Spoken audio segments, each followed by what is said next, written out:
বন্ধুরা, আজকের ভিডিওটা শেষ পর্যন্ত দেখুন, কারণ ওই যে ভদ্রমহিলা দেখা যাচ্ছে, উনি কোথায় থেকে জানি আসলেন আমি জানি না, কিন্তু আমার দোকানে আসার পর আমি একটা বসার ব্যবস্থা দিলাম আর ওনার সঙ্গে কিছু সময় কথা বলতে থাকলাম। কিন্তু এখনও উনি কোথায় থেকে আসলেন বা কোথায় থাকতেন, কোথায় থাকেন এখন, তাও এখনও জানা যায়নি। বন্ধুরা, শেষ পর্যন্ত দেখুন। আচ্ছা মাসি, তোমার তোমার মেন বাসা কোন জায়গা? তোমার মেন বাসা কোন জায়গা? খালাইন। এখানে কতদিন হয়েছে? নাই, বাড়িও নাই, কিচ্ছু নাই, সব হারাইছে উড়াইয়া।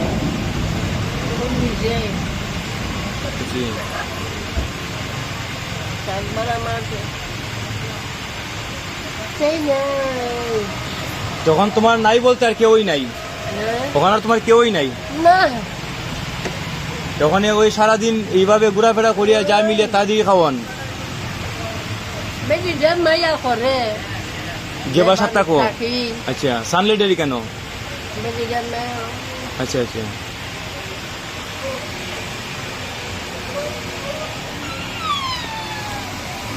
আমি বেটিরে কইছি রে মাই, আমি তোমার কোনো দিকদার দিতাম না, খালি রাত কেন একটু ঘুমাইমো সহালে উঠতে যাবো।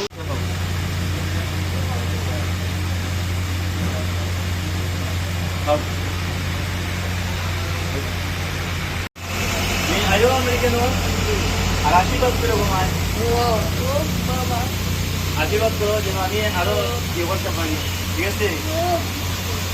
ওই তো বাবা, তোমরা নইলে আমরা হাইতাম। আর তুমি যে দিনের সময় পাও তুমি আমার দোকান আইও, আইয়া এখানে বলতে আমি যদি একটু আইতে লেট হয় আমি আইমো, আইসে তোমাকে দেখা বলছি, ঠিক আছে?